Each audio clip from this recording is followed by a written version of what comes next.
Saudari-saudaraku yang terkasih, berjumpa kembali bersama saya Romo Antoro dalam Renungan Harian Selasa 6 September, Pekan Biasa ke-23.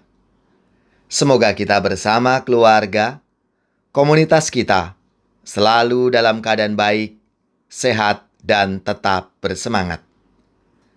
Hari ini kita bersama-sama akan merenungkan Injil Suci menurut Lukas bab 6 ayat 12-19. Marilah kita mengawali renungan kita dengan tanda kemenangan Kristus. Dalam nama Bapa dan Putra dan Roh Kudus. Amin. Pada waktu itu, pergilah Yesus ke bukit untuk berdoa, dan semalam-malaman ia berdoa kepada Allah. Ketika hari siang, ia memanggil murid-muridnya kepadanya, lalu memilih dari antara mereka 12 orang yang disebutnya rasul.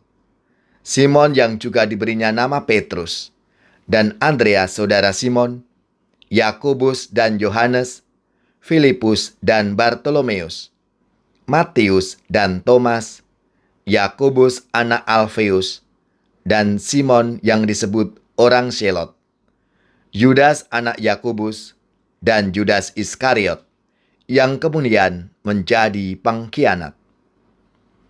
Lalu ia turun dengan mereka dan berhenti pada suatu tempat yang datar.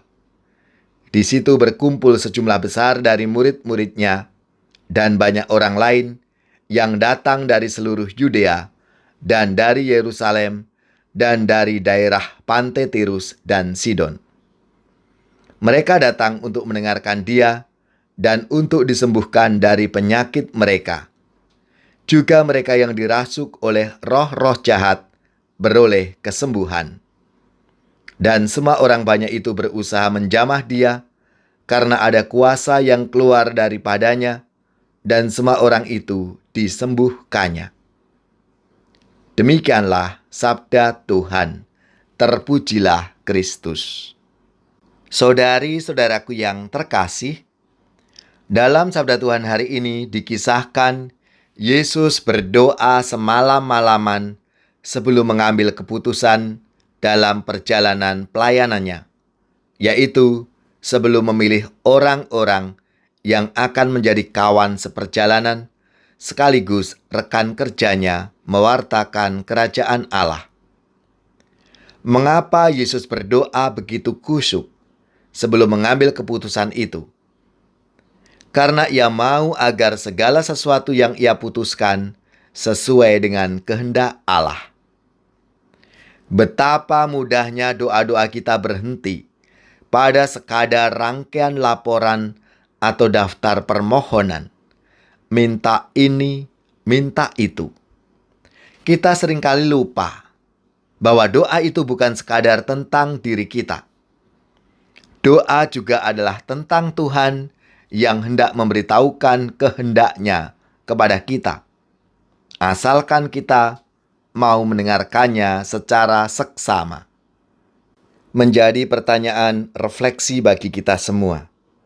Bagaimana kita dapat sungguh mendengarkan suaranya yang begitu halus dan kerap kali tidak langsung jelas? Memang bukan perkara yang instan. Dibutuhkan latihan dan ketekunan terus-menerus. Akan tetapi, sebagai langkah awal, baiklah kita berdoa dengan jujur, mengungkapkan apa adanya keadaan diri kita, bukan saja kepada Tuhan, tetapi juga kepada diri sendiri. Berani jujur kepada diri sendiri adalah tantangan awal bagi setiap orang yang hendak melibatkan Tuhan dalam setiap doanya. Bersabdalah ya Tuhan, hamba-Mu mendengarkan. Anugerahkanlah kepada kami keberanian untuk melibatkan Engkau dalam setiap keputusan yang kami ambil.